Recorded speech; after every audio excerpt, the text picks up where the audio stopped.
Welcome to the next episode of A Journey Through Cinema, where we take a look at the notable cinematic achievements, awards history, and the highest grossing films of each year. The year is 1914. Now some may be thinking, wait a minute, Todd. We already did 1915, and we did 1916.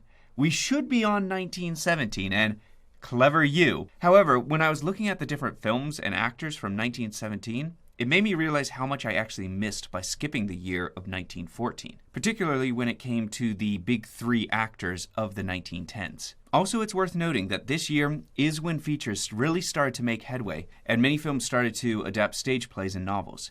At this time, most screenings were short films shown in Nickelodeons. Now, Nickelodeons were these smaller theaters that screened single shorts or a collection of shorts, and they just do it like continuously with a piano accompaniment. They were called Nickelodeons after the admission fee of only a nickel, which that sounds pretty good today with, it costing about $20 to go to the theaters. Many filmmakers and producers considered the short 10 to 20 minutes kind of like the limit of what audiences' attention span could handle. And because Nickelodeons were primarily the means of film distribution, the feature film was still considered to be artistically risky. And that's not to say there weren't a lot of feature films before 1914, because there were. In fact, the first US feature adaptation was Les Mis all the way back in 1909. That film is, unfortunately, like many, lost to time. But this is the year where artists really started to experiment more with long-form storytelling, and they began to break out in a big way. And you had a lot of different artists and auteurs basically experimenting with this new long-form storytelling.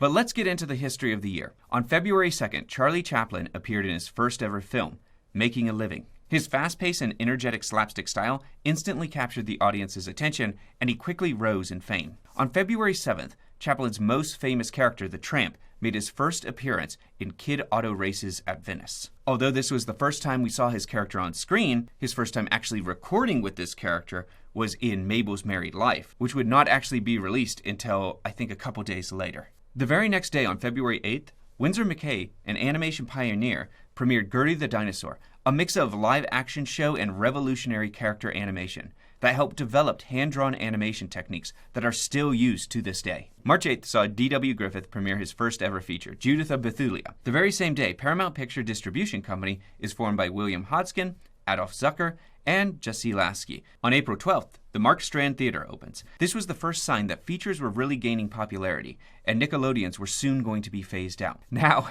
the great irony here is that Nickelodeons may have helped spur their own demise. They were actually the ones somewhat pushing for the development of the feature films, as they desired longer attractions so they didn't need to string together shorter films or rent more movies from film exchanges, which acted as movie brokers at that time. However, this strategy also ended up sort of killing them, as feature films caused a rise in ticket price and audience sought out more comfortable facilities offered by movie theaters in comparison to Nickelodeons. On November 19th, William Fox opens Box Office Attractions Company, a precursor to Fox Films. On December 3rd, icon of silent westerns William S. Hart stars in his first film, The Bargain. And on December 21st, Tilly's Puncture Romance becomes the first U.S. comedy and, by some arguments, the first feature comedy ever, though that claim is a little dubious. I did cover this film earlier on this channel, so you are welcome to go and check that one out. Now, finding the highest grossing film for this year was actually a pretty difficult task. As I've said, the early days of cinema did not have very reliable ticket or box office tracking. However, I think I was successful in locating the most likely candidates, as multiple sources I looked at pointed to the lost film serial Million Dollar Mystery and the film Tess of the Storm Country. These were most likely the big box office earners of that year. Tess of the Storm Country served as this kind of swan song to director Edwin S. Porter, and it turned Mary Pickford into one of the most recognizable figures in the world. And with that, we're going to jump right into Todd's Top Picks, where I pick my favorite 5 to 10 films of a given year. Again, it's the early days of cinema, and I think I'm going to stick with just one pick still, with the early Italian epic, Cabiria. Now, we already covered the 1916 epic Intolerance from D.W. Griffith. In my review, I called it a masterpiece of the silent era. But like most art, it kind of finds its inspiration in something that came before. 2 years before he filmed his own epic, Griffith would sit down and watch what is now an often forgotten film from Italy that inspired him to bring to life the world of Babylon. The source of this inspiration was a film far ahead of its time, one that some have labeled the first epic of cinema. Again, like many claims that we have explored on this channel, this one is another dubious one, but it is easy to see why it earned that moniker. It was a movie not just revolutionary in pure scale, but also in camera work technique, so impactful to the industry that the dolly shot for years would be referred to as the Cabiria shot. Griffith internalized so many of these techniques that many of the film's accomplishments would later be erroneously attributed to Birth of the Nation. But as our single 1914 top pick, we are going to deep dive into this movie and see what really made it a landmark, undeserving of its often forgotten status by modern audiences. The movie begins explosively with a volcanic eruption that still looks spectacular today, as it did in 1914, with pretty stunning black and white artistry. Mount Etna erupts, wreaking havoc on the nearby city of Katana.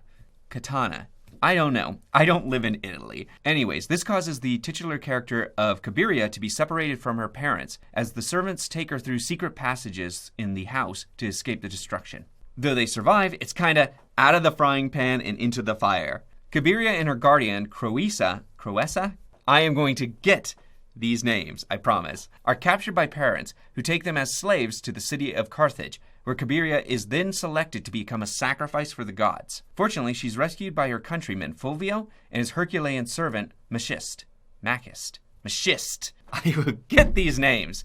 I looked it up. It's pronounced Machiste, I think. I wasn't even close. Words are fun to pronounce sometimes, you know? Now, throughout early cinema, Machiste became a popular character archetype for strongmen of Olympian feats and strength. He would appear in numerous films through the 1910s and 20s before being revived in the 1960s. Here his origins are played by Bartolomeo Pagano, unfortunately in blackface, as this infamous practice was still in effect. With the help of Machiste's great strength, they rescue Cabiria, and they are forced to go into hiding to avoid the temple priests who are searching for her, warning that her escape will anger the gods and lead to the fall of Carthage itself. Now, I'm just trying to give you the basics without getting into too many spoilers, at least before our spoiler talk. Now, that can be difficult because a lot of this movie comes in phases with many different skips in time and different point of view characters.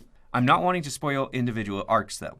Though Cabiria may be the title character, she actually had a relatively small role. As a child, she's just sort of there and led from place to place with very little agency, but as an adult played by Lydia Quaranta, I think. I'm trying with these names, I promise.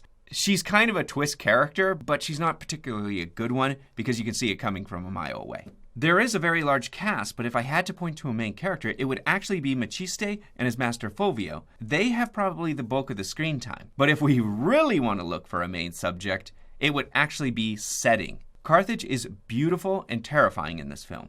With its large statues and expansive set pieces, it knew how to breathe life into this ancient world.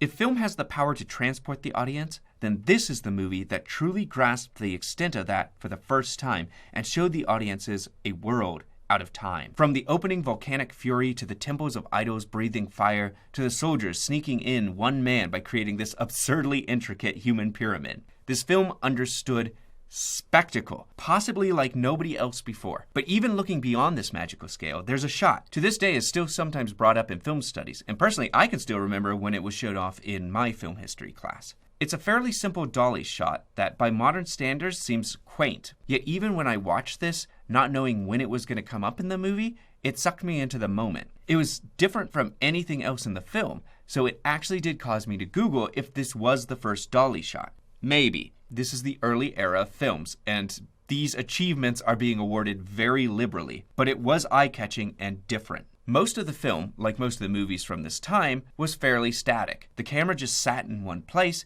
as the scene played out, similar to a stage play. After all, this was the closest medium to draw from, so it's natural that they would try to, emulate it in the early days. Yet as soon as this camera starts moving sideways amongst the elephant pillars, you start to realize something special. Movement, and the power of movement to enhance a story.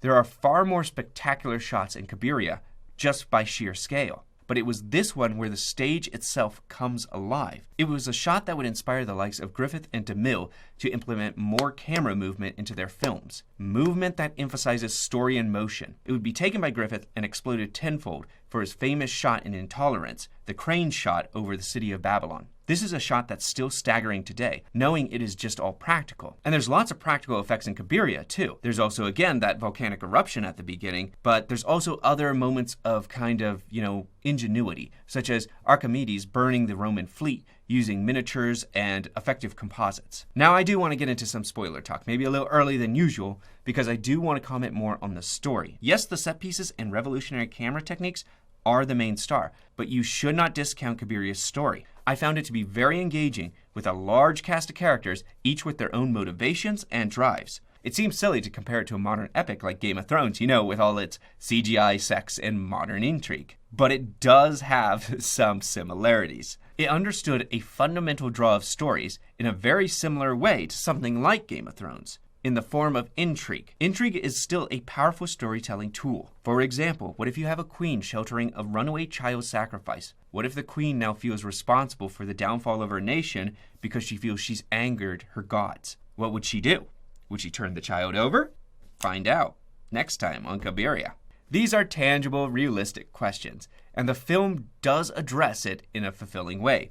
What if a king fell in love with a queen, but his allegiances force him to declare war on her? What if by betraying his allies, it could mean the death of his very people? What if you had a slave who had to decide between protecting an innocent and getting vengeance on his slavers? All real kind of conundrums. Like I said, intrigue, and effective intrigue that we can see in action to this day to help keep audiences hooked. When you put a character into a situation with conflicting interests, how will they react and what will they choose?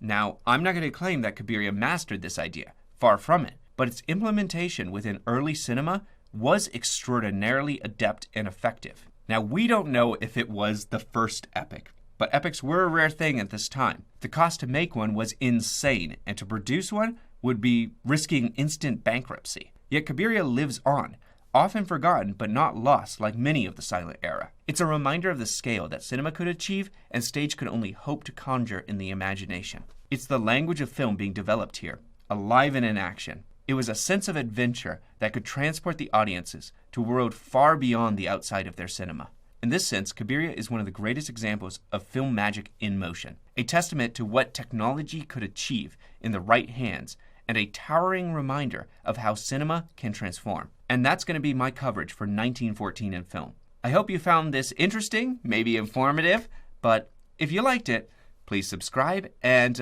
next time we will be jumping forward again, back to the 1917s. Please be sure to tune in and keep those reels turning. Thank you.